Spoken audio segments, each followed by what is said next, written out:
3 years ago, I decided on a modest new project.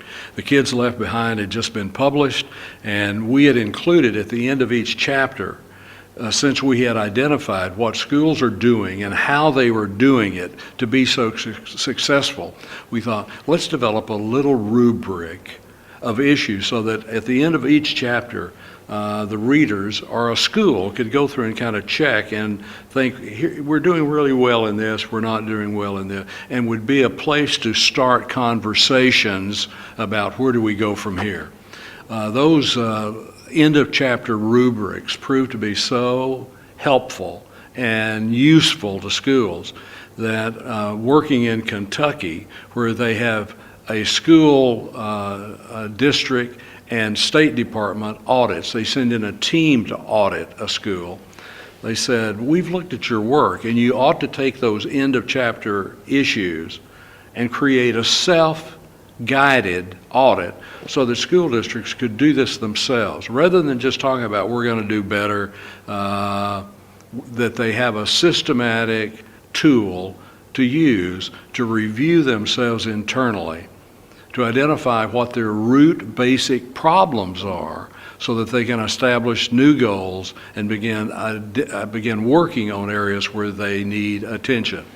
And anyway, 3 years ago, we started working on that, and we've gone through revision, and the work that is now published in this small book about turning your school around, we believe is a useful tool for any school that is still struggling with poor children and high achievement.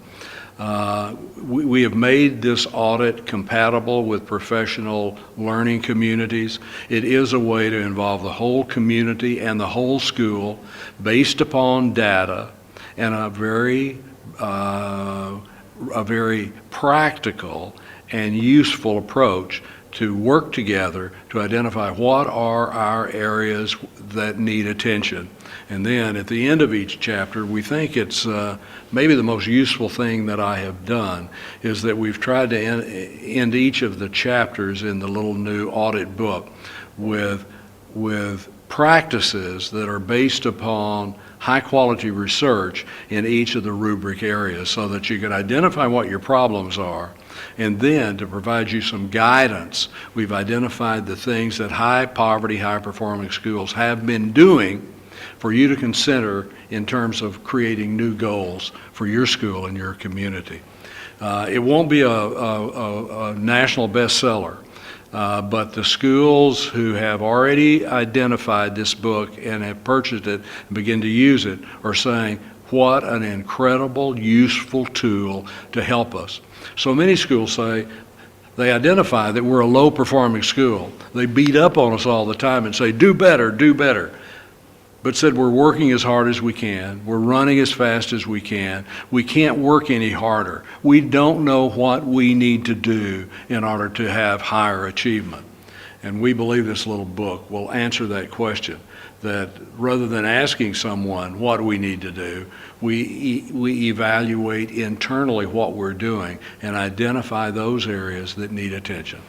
We believe it will be a very important tool for schools.